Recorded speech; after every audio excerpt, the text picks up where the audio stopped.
Good morning, good afternoon, good evening.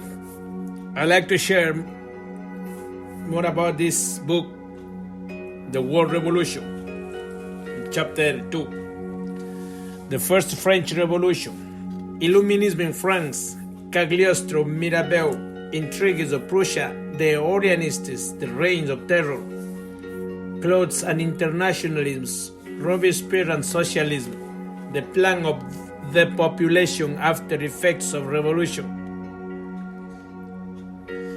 2 years before the suppression of Illuminism, Bavaria in adepts had begun their work in France. The magician, Cagliostro, generally reputed to be a Jew from Sicily, had been enrolled as an Illuminatus in Germany according to his own account given in the course of his interrogatory before the Holy See in Rome in 1790. His initiation took place at a little distance from Frankfurt in an underground room. An iron box filled with paper was opened. The introducer took from it a manuscript book on the first page of which one read, "We Grand Masters of the Temples," the following a form of oath, "trace in blood." It has been denied that Cagliostro was a Jew, but no definite proof on the contrary has been produced. M. Louis d'Aste, in his book Marie Antoinette et le complot maçonnique, page 70, gives passages from various contemporaries affirming his Jewish origin. Friedrich Bulau, Geheime Geschichten, and Rachel Hafte, Menschen, 1850, Volume 1, page 311, say that his father was Peter Balsamo, the son of bookseller in Palermo, Antonio Balsamo, who appears to have been of the Jewish race, but Joseph, and Cagliostro was brought up in a seminary as a Christian. Bola adds that it was Cagliostro who brought about the admission of Jews to the Masonic lodges.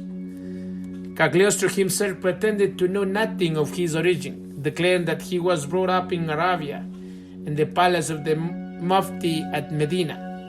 Replying to me the Mufti's assertion that he was a Jew, he stated, "I was brought up as the son of Christian parents. I have never been a Jew or a Mohammedan." But he did not say that he was not of Jewish race. Bulau further relates that Cagliostro on a visit to England formed a friendship with Lord George Gordon, who in the following year made a plan to burn down the London and incidentally become a Jew.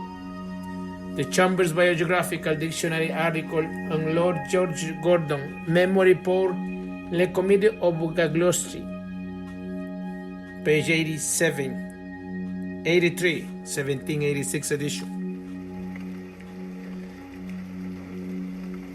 The World Revolution. The book stated that Illuminism was a conspiracy directed against thrones and altars, and that the first blows were to attain France, that after the fall of the French monarchy, Rome must be attacked.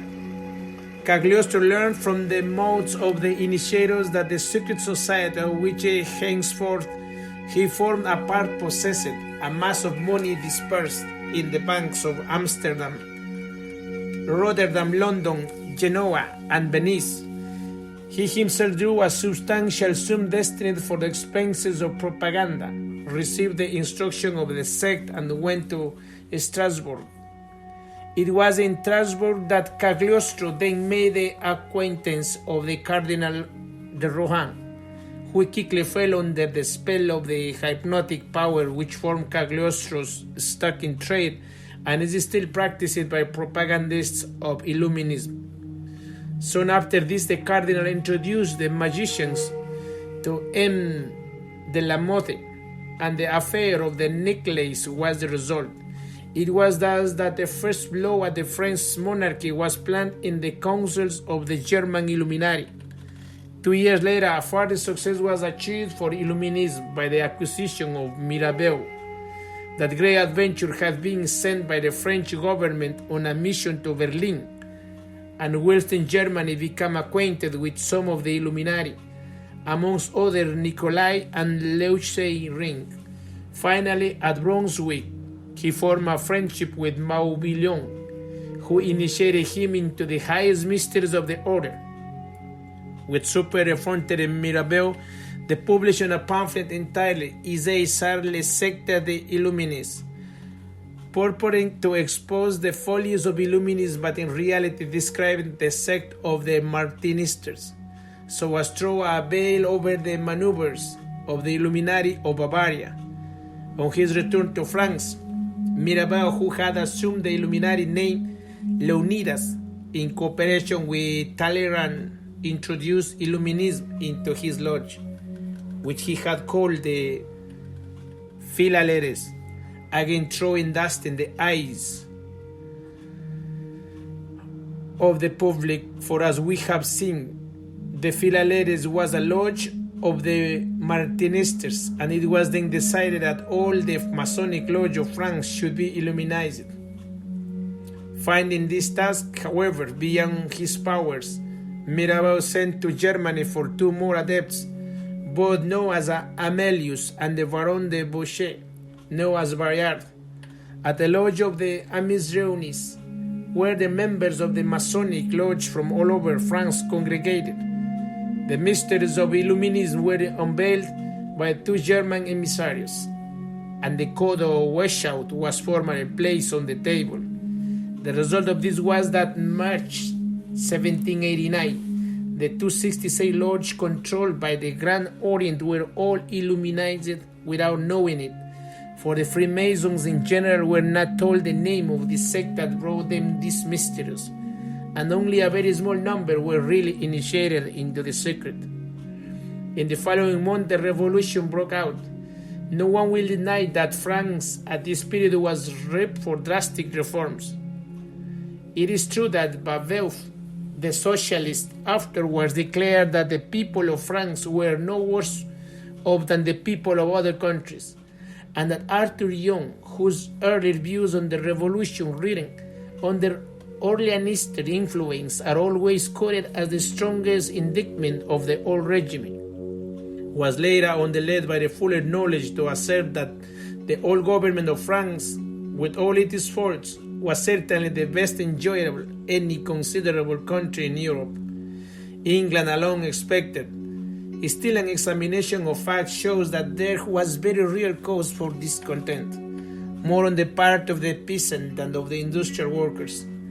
The game laws of capitaneers, by which the crops of the peasants could be trampled down by the hunt or destroyed by the game, the salt tax of Gaville, the enforced labor known as the corvée, the dues paid to the landlords, and a host of other agricultural grievances. But above all, the inequality of taxation were burdens that the people very naturally resented. But it must not be forgotten that the king himself had continued to urge the abolition of these injustices, and that the attitude of the aristocracy as a whole was at this moment far from intractable.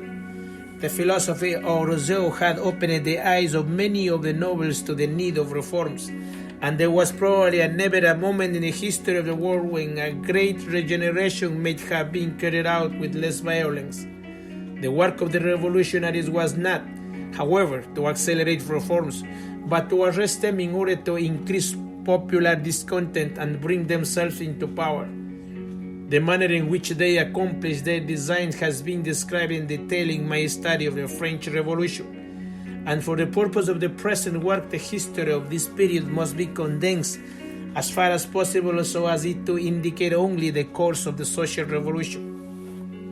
For during the first 3 years of the great upheaval, the plan of Illuminism was obscured by the intrigues of the political factions, the conspiracy of the Orleanists to change the dynasty, and later the struggle of the Girondins to achieve political power. Meanwhile, Prussia was playing an insidious part in the troubles of France.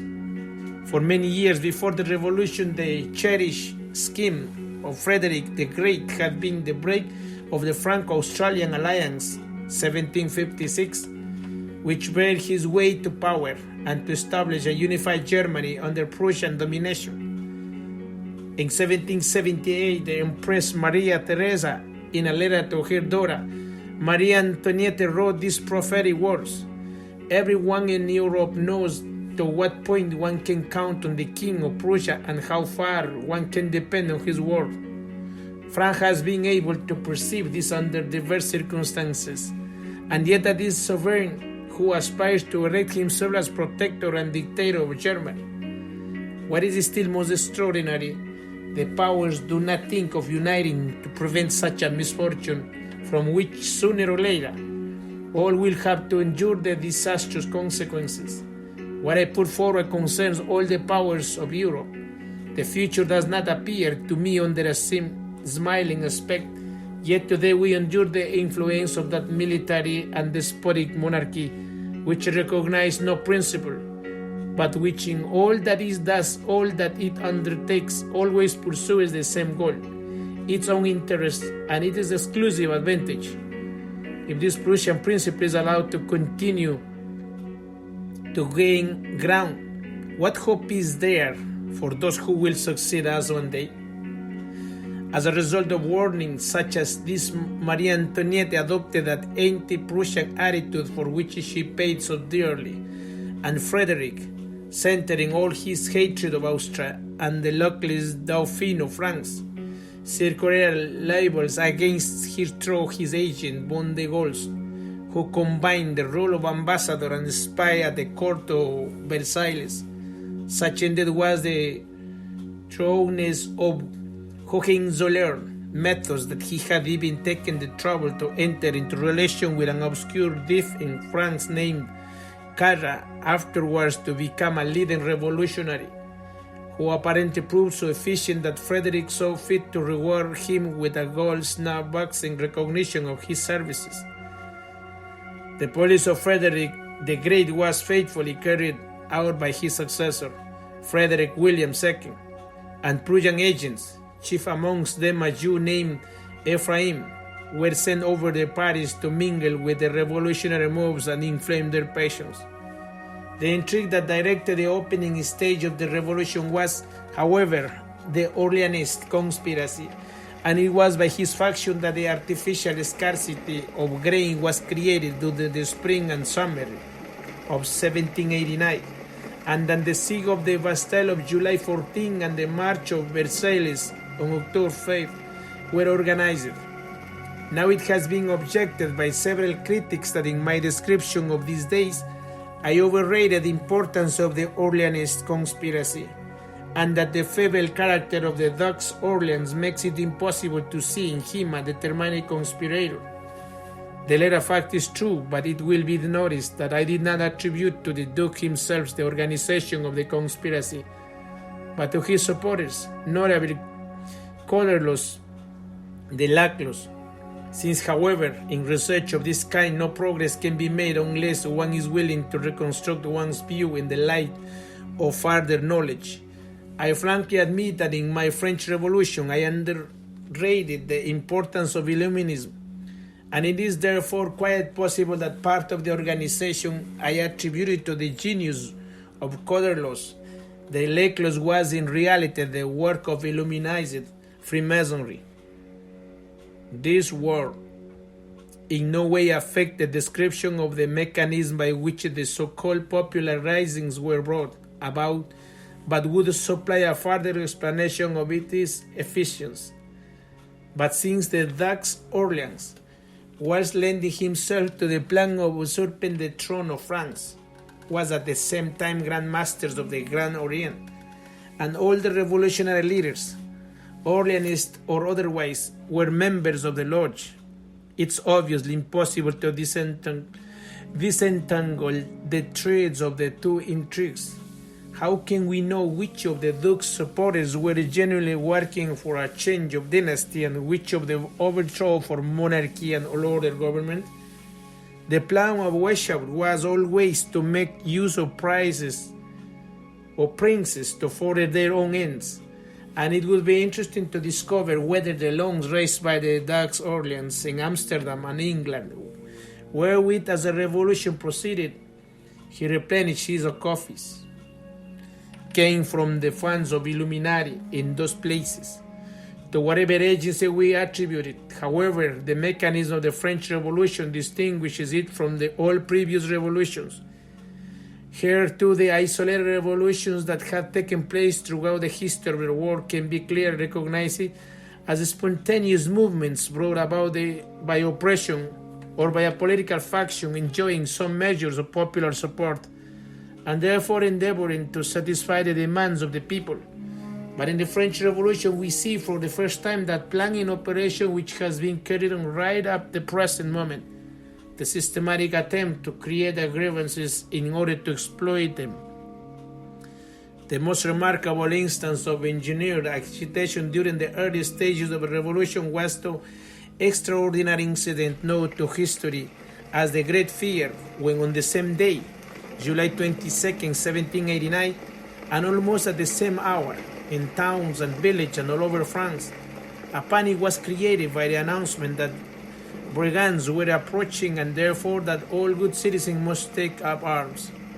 The messengers who brought to the news post-haste horseback in many cases exhibited placards headed Edict of the King, bearing the words, "The King orders all chateaux to be brought down.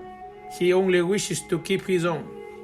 And the people, obedient to these commands, seized upon every weapon they could find and set themselves to the task of destruction. The object of the conspirators was thus achieved, the arming of the populace against law and order, a device which ever since 1789 has always formed the first item in the programme of the social revolution. It is said that the idea originated with the Agent Dupont and has therefore been attributed to the Orleanist conspiracy. But Dupont was not only an intimate of the Duke of Orleans, but an adept of Illuminati Freemasonry, and the organization of the Great Fear may well have been Masonic.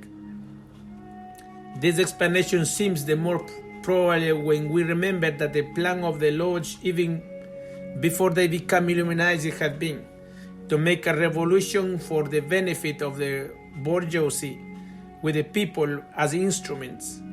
With this end in view, the conspirators held up the food supplies, blocked all reforms in the National Assembly, and organized demonstrations directly opposite to the interest of the people.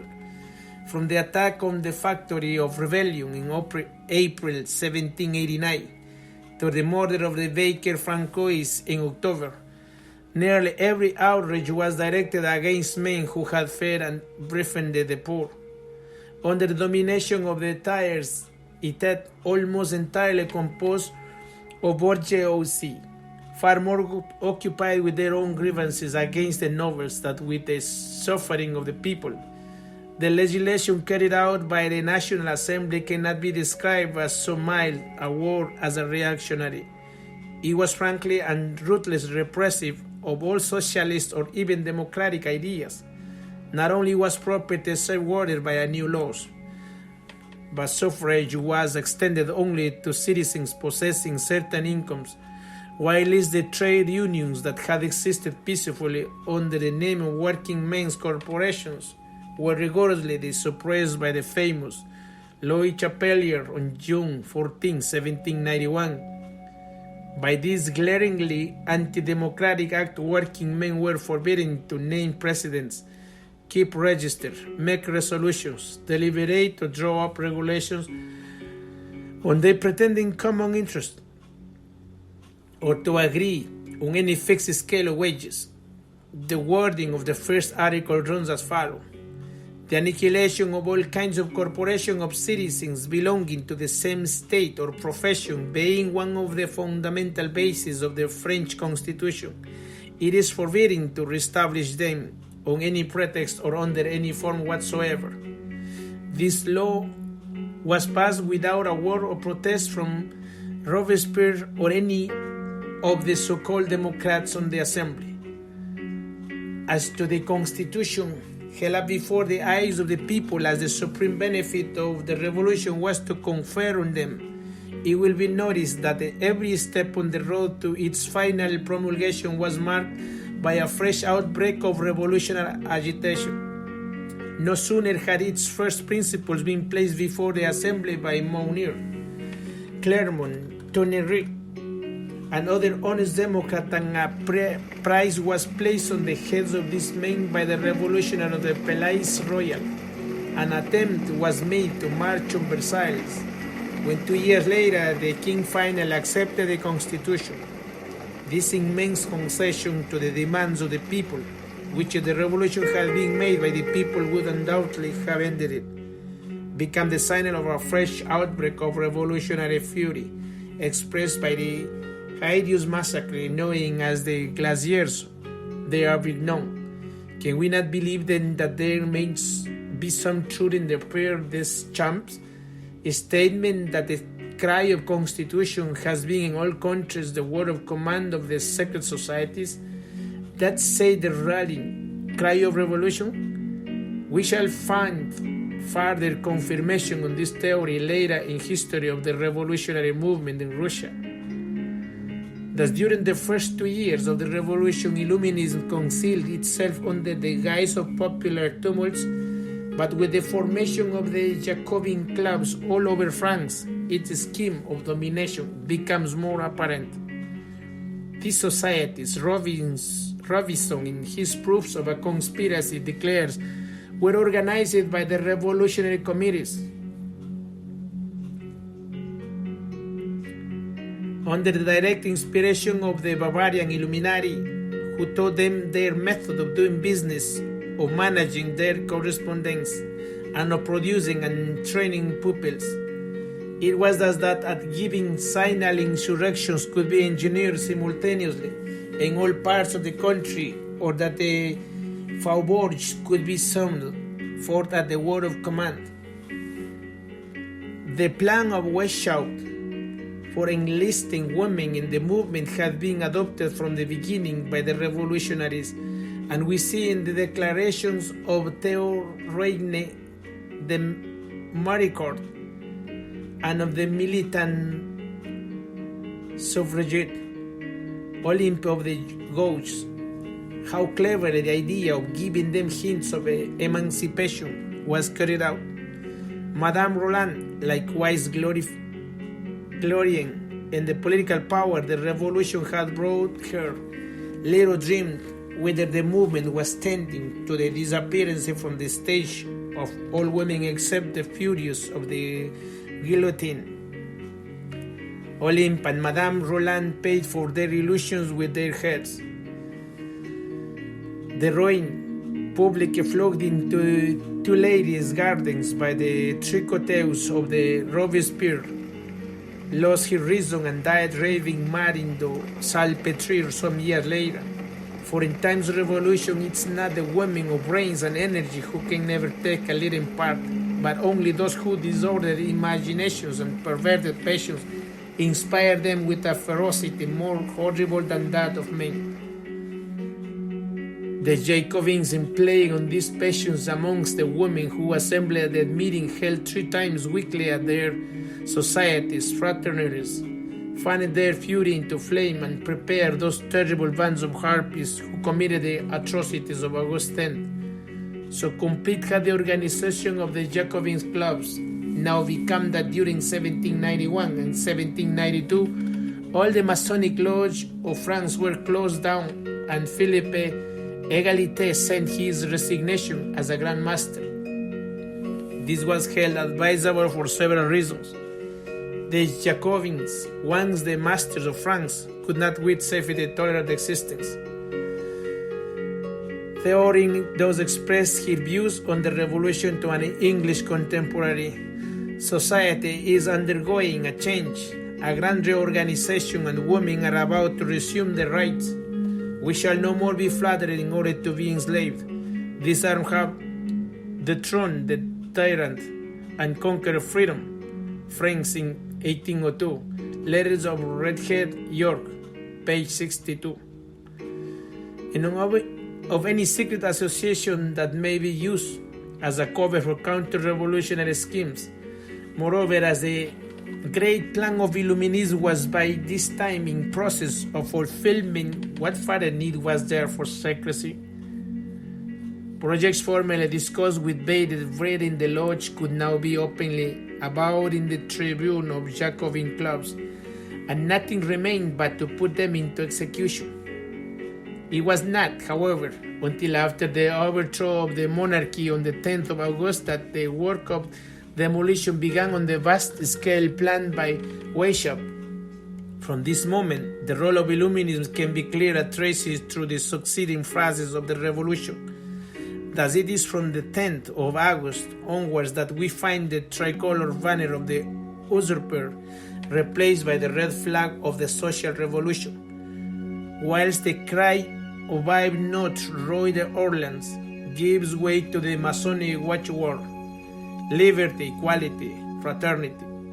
During the massacres in the prisons that followed in September, the assassins were observed to make Masonic signs to the victims and to spare those who knew how to reply. Amongst those not spared was the Abbé Lefranc, who had published a pamphlet unveiling the designs of Freemasonry at the beginning of the revolution. The proclamation issued by the convention in December summoning the proletarians of Europe to rise to revolt against all other government was the first trumpet called the World Revolution, and it was the failure to respond to this appeal that forced the Jacobins into a national attitude they had never intended to assume.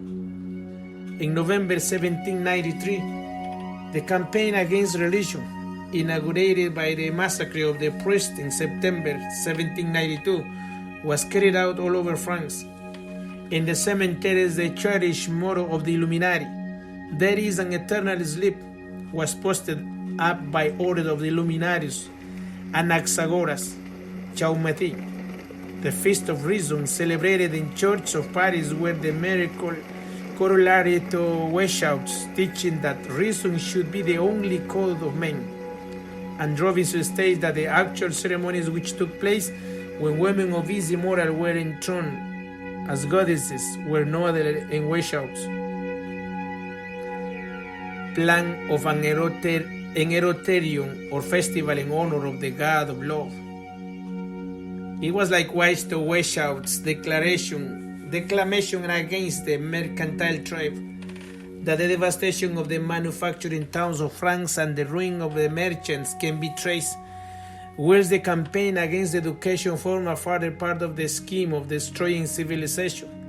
The terrorists in burning down the libraries and guillotining Lavoisiers on the plea that the Republican has no need of chemists were simply putting into practice Weishaupt's theory that the science were children of necessity, the complicated needs of a state contrary to nature, the invention of vain and empty reigns. The system of persecution against men or talents was organized, at the contemporary declared organized, as was the whole system of the terror by the Illuminati and carried out by men who had accepted the guiding principles of the sect. For it was Weishaupt's favorite maxim, "The end justifies the means." That was found again the months of the Jacobins under the form of the "Tout est permis à quiconque age dans the sens de la Révolution." The reign of the terror was the logical outcome of this promise. But this does not imply that all the terrorists were Illuminati, that's to say, conscious adepts of Weishaupt.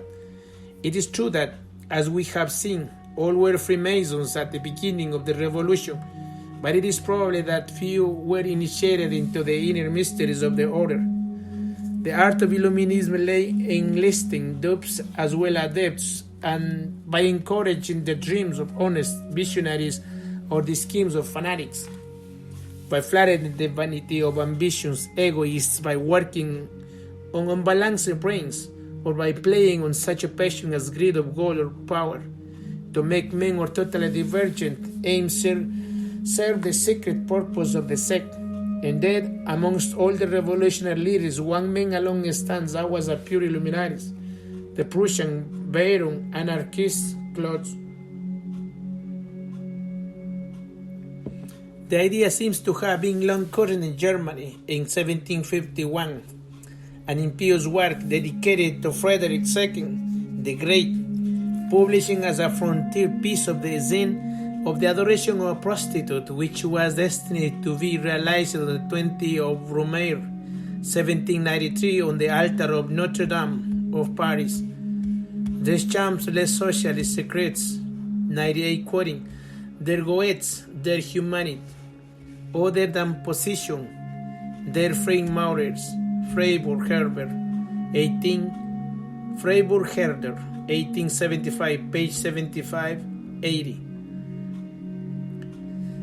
In the World Revolution, in the utterances of Claude, we find the doctrines of Weishaupt expressed with absolute fidelity.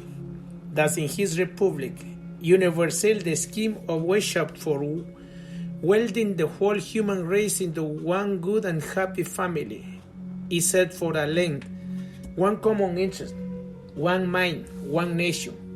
Christ Anacharsis, do you wish, he asks again, to exterminate all tyrants at a blow?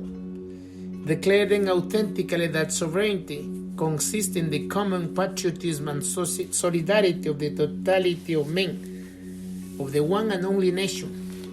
The universe will form one state, the state of united individuals, the immutable empire of the great Germany, the Universal Republic. Or again, when the Tower of London falls like the Tower of Paris, it will be all over with tyrants. All the people forming only one nation, all the traders forming only one trade, all interests forming only one interest, etc. It was Claude, moreover, who played the most active part in the campaign against religion. Was he not the who had invented the word to septemberize, regretting that they had not septemberized more priests in the prisons, and who openly declared himself the personal enemy of Jesus Christ? The fact that he never revealed himself to be an Illuminatus and never referred to Weishaupt was in strict accordance with the rule of the order, which we shall find adhered to by every adept in turn. The Illuminati professor Renner had declared before the Bavarian Court of Inquiry, "Fear nothing so much as being recognized under this name." And frightful punishment was attached to the betrayal of the secret. It is thus that historians, unaware of the sources whence Claude drew his theories, or anxious to conceal the role of Illuminism in the revolutionary movement, describe him as an amiable ancestry of no importance.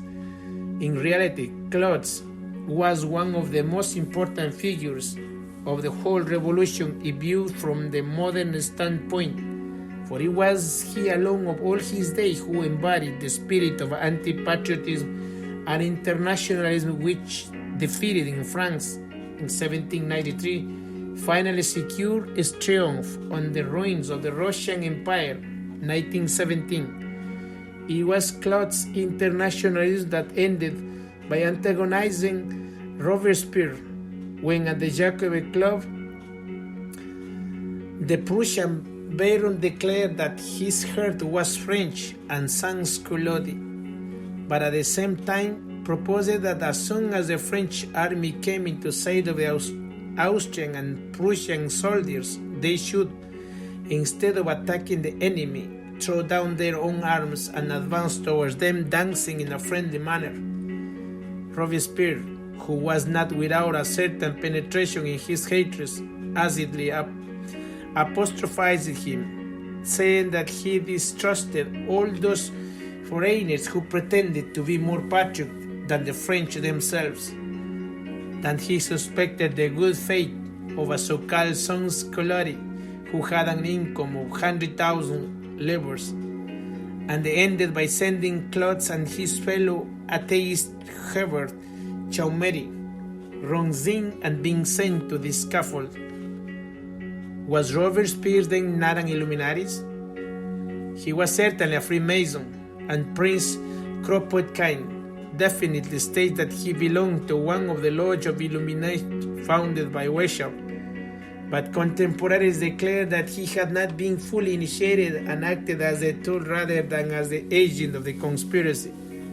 Moreover, Robespierre was the disciple not only of Weishaupt, but of Rousseau, and under the inspiration of the contract social, had elaborated a scheme of his own which held none of the aimless destructiveness of Illuminati.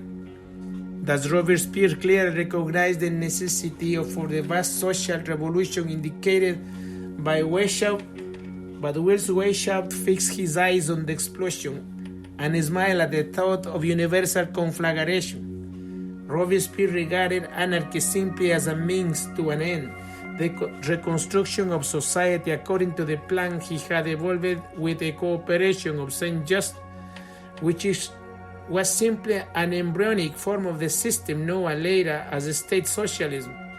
This statement will of course be challenged by socialists who have always, for reasons I shall show later, denied the Robespierrean origin of their doctrines.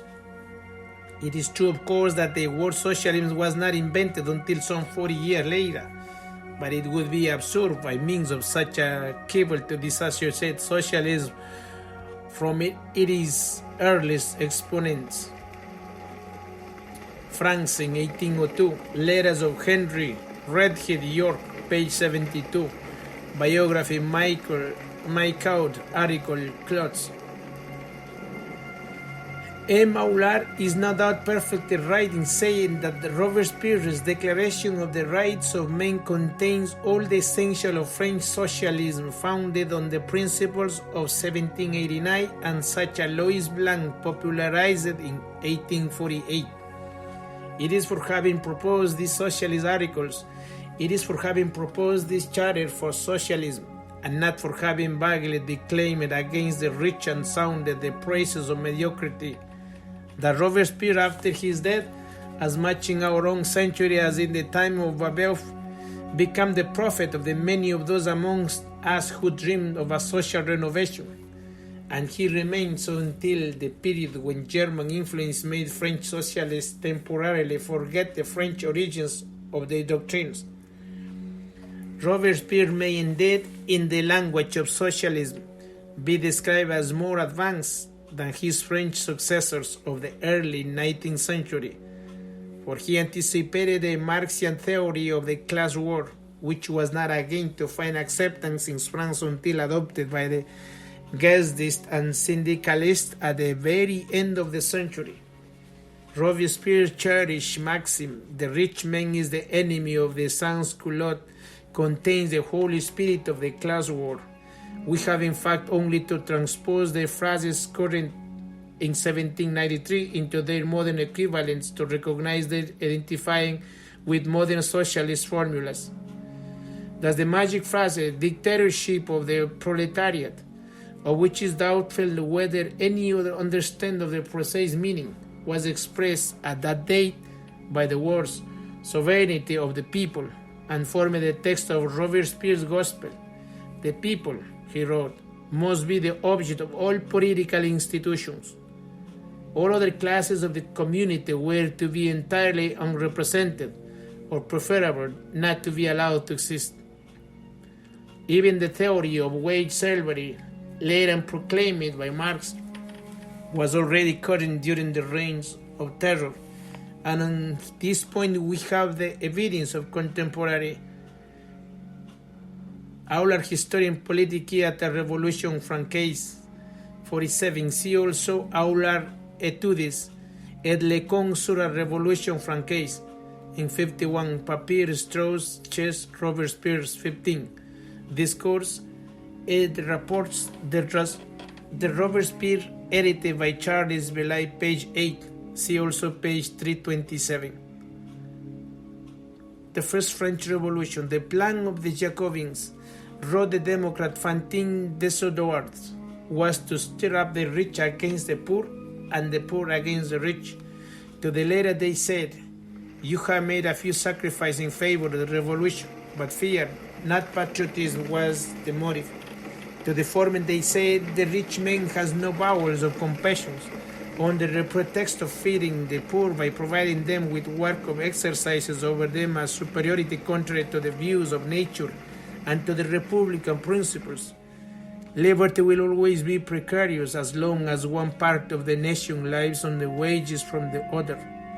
In order to preserve its independence, it is necessary that everyone should be rich or that everyone should be poor.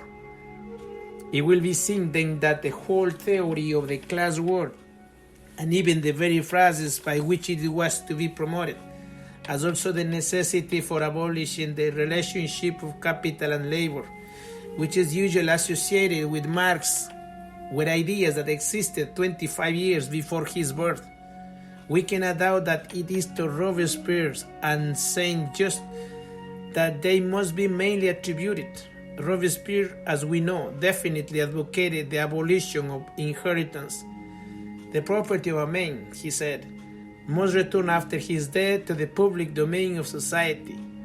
And although he was not to declare that equality of wealth is a chimera, it was no doubt because he well knew that wealth can never be evenly distributed, and therefore that the only way to achieve equality is by the process known today as the nationalization of all wealth and property. This, says the editor of these discourses, M. Charles Villay, is what the revolution means to him. It is to lead to a sort of communism, and it is here that he separates himself from his colleagues that he isolates himself, and that resistance gathers around him. In 1840, the socialist cabinet, who had received the Robespierre's tradition direct from the contemporary Buonarroti, expressed the same opinion.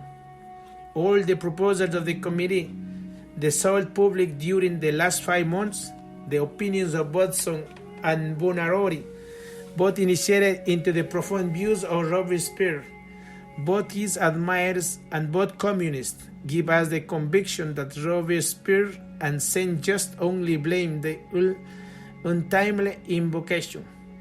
Fantin Desodard's History philosophique, La Révolution Francaise, 344. A community by the clear atheist, Eclos Herbert, etc., and that they themselves march toward communism by paths they judge more suited to success. Still more clinching evidence of Robespierre's real aim is, however, provided by the communist Beffeuf, who wrote these words in 1795. He, Robespierre, thought that equality would only be a vain word as long as the owners of property were allowed to tyrannize over the great mass, and that in order to destroy their power and to take the mass of citizens out of their dependence, there was no way but to place all property in the hands of the government. In the face of this statement, how can anyone deny that Robespierre was a state socialist in precisely the sense in which we understand the term today? That the state was, of course, to be represented by Robespierre himself and his choosing associates, it is needless to add.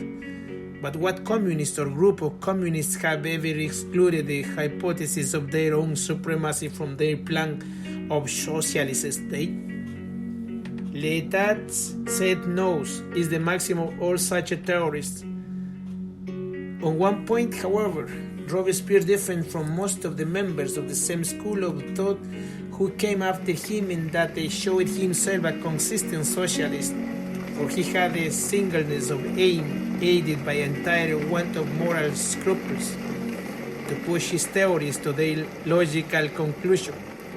A labor extremist in this country recently described the modern Bolsheviks as socialists with the courage of their opinions, and the same description may be applied to Robespierre and Saint-Just. That Robespierre did not talk hypocritically of peaceful revolution. He knew that revolution is never peaceful, that its very essence, it implies onslaught met with resistance, a resistance that can only be overcome by an absolute disregard for human life. I will walk willingly, with my feet in blood and tears, say his coadjutor Saint-Just, and this, whether he admit it or not, must be the maximum of every revolutionary socialist who believes that any methods are justifiable for the attainment of his end. Historia Populaire de Révolution Francaise by Cabet 1840, Sur del Sistema de la Depopulation, page 28. The reign of terror was therefore not only the outcome of Illuminism, but also the logical result of socialistic doctrines. Thus, for example, the attacks on civilization carried out of the summer of 1793, the burning of the libraries and the destruction of treasures of art and literature were all part of the scheme of the Weishaupt, but they were also perfectly consistent with the socialist theory on the sovereignty of the people. For if one considers that in the less educated portion of the community all wisdom and all virtue resides, the only logical thing to do is to burn the libraries and close down the schools. Of what avail is to train the intellectual faculties of a child if manual labor alone is to be held honorable?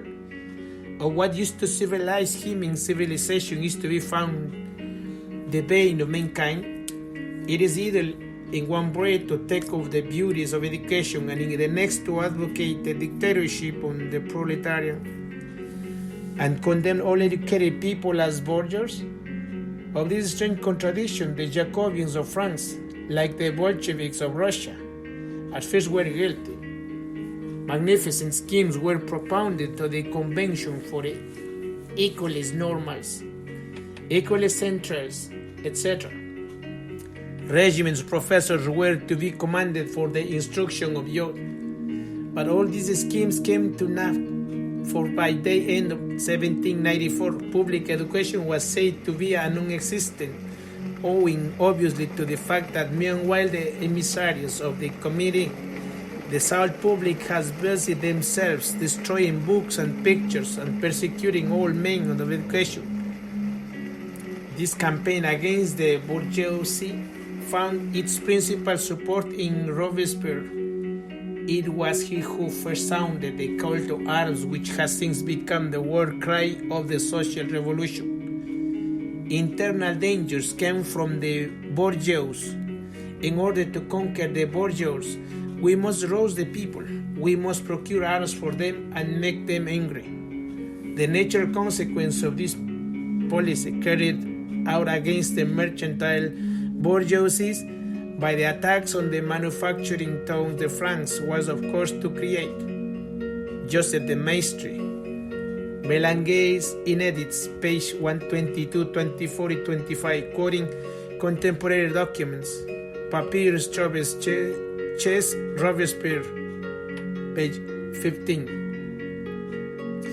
In vast unemployment, already the destruction of the aristocracy has thrown numberless workers on the streets, so that by 1791 nearly all the hands that had ministered to the needs of or caprices of the rich were idle, and thousands of hairdressers, gilders, bookbinders, tailors, embroiderers, and domestic servants wandered about Paris and collected in crowds to debate on the misery of the situation. The situation must always arise if the leisure classes are suddenly destroyed either by killing them off or by a ruthless conscription of capital. Socialists are fond of describing luxury workers as parasites. Obviously, then, if one destroys the animal on which the parasite lives, one must destroy the parasite too. It's possible that by a very slow and gradual distribution of wealth, luxury workers may be more or less absorbed into the essential trades, but even this is very doubtful. At any rate, the attempt to abolish the luxury trades at a long must inevitably lead to unemployment on a vast scale, for not only will the luxury workers themselves be idle, but since all classes are interdependent, many of the workers in the essential trades who depend on them for a livelihood will be idle likewise.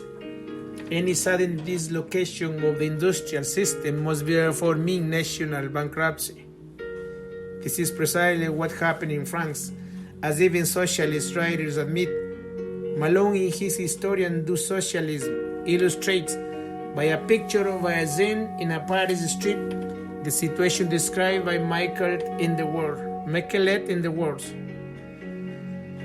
The revolution was to open a career to the peasant but close it to the workman. The first pricked up his ear at the decrees which placed the goods of the clergy on sale. The second, silent and sombre, dismissed it from his workshops. wandered about all day with folded arms. The condition of the industrial workers was still further aggravated by the legislation of the terror. Not only was the law Chapelier against the trade unions confirmed and severely enforced by the Committee de Salt Public under the domination of Robespierre, but the workers were obliged to toil very much harder than ever before. This point, systematically ignored by historians, constitutes one of the chief ironies of the period. All illustrates the ingenious method by which the so-called advocates of the people's sovereignty contrived to dupe the people to their own undoing. Thus, under the pretext of abolishing the obsolete customs and superstitions of the old regime, the workers were deprived by all the holidays they had enjoyed in honor of the saints or the festivals of the church. Under the monarchy, not only every one of these days, but also the day following it had been a holiday, and neither on Sunday, nor on Monday, was anywhere done, by substituting the carry. That's to say, one day in every 10. For Sunday, and making it only a half holiday, the new masters of France added 3.5 working days to every fortnight. The result per year is showing in an amusing article of the Morning Tale for September 9, 1794, entitled National Illness, of which the following is an extract. Easter, Christmas, All Saints, Days of Virgin, of King Saints Martin, 50,000 patrons of parishes and priories. All these fetes and their morrows have been suppressed by expelling the saints from their shrines, and all the priests from their confessionals. 36 half Sundays are left us. The 36 decades which occurred in the course of the year, which were half holidays. The revolution has consecrated to work at least 120 days, which the Pope and his elder son, the title given to the King of France, left to illness in France. This national illness was a tax on misery, a tax that diminished the revenues of the state and increased expenses for alms, assistance, and hospitals. Permission to work is a charity which costs nothing to the public treasure and which will bring to it considerable funds. All is new in France: weather, mankind, the earth, and the sea. The Republican years gives to work 4 months more than the papal and monarchic year. It's not necessary to be a believer in the principle of economy as a remedy of unemployment to recognize that the result of this legislation was to reduce the number of hands required and leave the vast reserve of labor, which enables the employer to make his own terms with the workers. It will be seen that this expedient, which state socialists are fond of denouncing as one of the evils of the capitalism, was practiced under the regime of the first experimenter in state socialism, Maximilien Robespierre. But towards the end of 1793, it became evident that there was no possibility of absorbing the residuum created, for the attacks on the manufacturing towns of France had dealt the final blow to trade, and the Republic found itself faced by hundreds of thousands of working men for whom it could not find employment. It was then that the Committee of Salt Public anticipated the Malthusian theory, embarked on this fearful project, the system of the population. That this plan really existed, it is impossible to doubt in the face of overwhelming contemporary evidence. In the French Revolution, I quoted in this connection the testimony of no less than 22 witnesses, all revolutionaries. First, and since then I have found further corroboration of the fact in the letters of Englishmen named Redhead, who traveled in France in 1802 and made particular inquiries on this question from the ally of Robespierre, the painter David. I asked him whether it was true that a project had been in contemplation to reduce the population of France to 1/3 of its present number. He answered that it had been seriously discussed and that Du Bois Cranks was the author. In another passage, York states, Monsieur de la Metherie assured me that during the time of the revolutionary tribunals, it was in serious contemplation to reduce the population of France to 14 million. Du Bois Cranes was a very distinguished and enthusiastic partisan of his humane and philosophical policy. It will be noticed that there is here a discrepancy in the exact figures, the population of France at that period being 25 millions. The proposal to reduce it to 1/3 was to bring it down to approximately 8 millions. The difference then lies between the projects of reducing it by 1/3 or to 1/3 issues which York evidently. The French Revolution, page 426-428, France in 1802, Letters of Redhead York, edited by J.A.C. Sykes Heinemann, 1906, page 102 and 127. It's confused, but it was precisely on this point that the opinions of terrorists differed. Thus we are told that the Antonelli of the Revolutionary Tribunal advocate the former and more moderate policy, but that a reduction to 8 million, that is to say to 1/3, was the figure generally agreed on by the leaders. The necessity for this lay not only in the fact that there was not even enough bread, money, or property to go around, but also after the destruction of the aristocracy and bourgeoisie, not enough work. In the eyes of Maximilien Robespierre and his council, says Babeuf, the population was indispensable because the calculation had been made that a French population was in excess of the resources of the soil and of the requirements of the useful industry. That's to say, that with us men justly each other to match for each to be able to live at ease. That hands were too numerous for the execution of all wars of essential utility, and this is the horrible conclusion, that since the superabundant population could only amount to so much, a portion of sans calories must be sacrificed, that this rubbish could be cleared up to a certain quantity, and that means must be found for doing it. The system of the terror was thus the answer to the problem of unemployment brought about on a vast scale by the destruction of the luxury trades. If the hecatombs carried out all over France never reached the huge proportion planned by the leaders, it was not for want of what they describe as energy in the art of revolution. Night and day the members of the committee, the sole public, sat around the green-covered table in the Tuileries with a map of France spread out before them, pointing out towns and villages and calculating how many heads they must have in each department. Night and day the revolutionary tribunal passed on, without judgment, its never-ending stream of victims, while sneered by the indefatigable Fouquier bent over his list for the morrow. And in provinces the proconsuls, Carrier, Fréron, Colotte, Herbeus, Le Bon toiled unremittingly at the same Herculean task, compared to the result they had hoped to achieve. The mortality was insignificant compared to the accounts given us by the conspiracy of history. It was terrific. The popular conception of the reign of terror as a procession of pounded heads going to the guillotine seems strangely naive when we read the actual records of the period.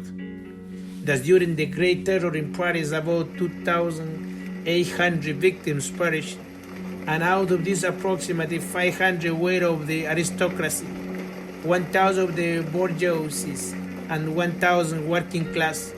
These estimates are not a surmise, since they can be proved by the actual register of the Revolutionary Tribunal published both by Campardon and Wallon, also by the contemporary Prudhomme, and then are accepted as accurate by the Robespierreist historian Louis Blanc. According to Prudhomme, the total number of victims drawn, guillotined, or shot all over the France amounted to 3,000. and of this number of the nobles sacrificed were almost negligible quantity, only about 3,000 all. And Nantes 500 children of the people were killed in one butchery, and according to an English contemporary, 144 poor women who sewed shirts for the army were thrown into the river. Such was the period during the which Carlyle there to assure us that the 25 millions of francs had never suffered less. But this frightful morality was not the only dreadful future of the terror. Ruin, misery, starvation were the lot of all but a band of tyrants who had seized the reins of power. And this state of affairs continued long after the reign of Robespierre ended. The conception of France rising like a phoenix from that great water of blood and horror is as mythical as the allegory from which it's taken, and has existed only in the minds of posterity. Not a single contemporary who lived through the revolution has ever pretended that it was anything but a ghastly failure. The conspiracy of history alone has created the myth. Yet in France the truth is at last beginning to be known. Prud'homme, Crimes de la Révolution, Volume 6, Table 6. Louis Blanc, Historia de la Revolution, 11155. Prud'homme, Crimes de la Revolution, Volume 6, Table 6. Playfair's History of Jacobinism, page 789. Dazem Madeleine, the most impartial and enlightening of modern historians, has described the condition of France at the end of the terror in these forcible wars. France is demoralized. She is exhausted. This is the last trade of this country in ruins. There is no longer any public opinion, or rather this opinion is made up only of hatred. They hate the directors, members of the directory, and they hate the deputies. They hate the terrorists, and they hate the Chauhans, the royalties of La Vendée. They hate the rich, and they hate the anarchists. They hate the revolution and the counter-revolution. But where hatred reaches paroxysm is the case of the newly rich. What's the good of having destroyed kings, nobles, and aristocrats, since deputies, farmers, and tradesmen take their place? What cries of hatred, of while the ruins found and increased by the directory, ruins of Paris, ruins of power, ruins of national representation, ruins of churches, ruins of finances, ruins of homes, ruins of consciences, ruins of intellects. There is nothing more pitiable than this, the ruin of the national character. 8 years after the ending of the terror, France had not yet recovered from its revenge. According to Red-haired York, even the usual accepted theory of agricultural prosperity is erroneous. Nothing can exceed the wretchedness of the implements of the husbandry employed by the wretched appearance of the persons using them. Women at the plough and young girls driving a team give but an indifferent idea of the progress of the agriculture under the Republic. There are no farmhouses dispersed over the fields. The farmers reside together in remote villages, a circumstance calculated to retard the business of cultivation. The interiors of the houses are filthy, the farmyards in the utmost disorder, and the miserable condition of the cattle sufficiently bespeaks the poverty of their owner. Everywhere beggars assail the traveler for alms. In spite of reduced population, unemployment was rife, education was at standstill, and owing to the destruction of the old nobility and clergy, and the fact that the new rich who occupied the estates were absentee landlords, there was no system of organizing charity. Yorkie is finally driving to declare the revolution, which was brought about ostensibly for the benefit of the lower classes of society, has sunk them to a degree of degradation and misfortune to which they never were reduced under the ancient monarchy. They have been disinherited, stripped, and deprived of every resource for existence, except the feats of arms and the fleeting spoil of vanquished nations. In another passage, Yorkie has asked the inevitable questions that arise in the minds of all thinking contemporaries. France still bleeds at every pore. She is a vast mourning family, clad in sackcloth. It's impossible at this time for a contemplative mind to be gay in France. At every footstep, the merciless and sanguinary road of fanatical barbarians disgust the sight and seeking humanity. On all sides, ruins obtrude themselves on the eye and compel the questions. For what, for whom are all this havoc and desolation? It will, of course, be said that Redhead Yorkie was a reactionary.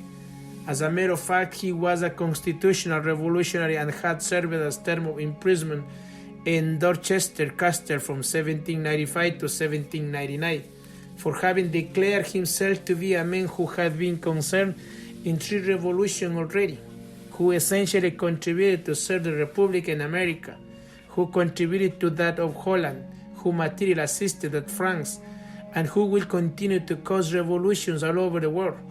His visit to France in 1802, however, dispelled his illusions, and he had the courage to admit his change of views. His letters were not published till after his death.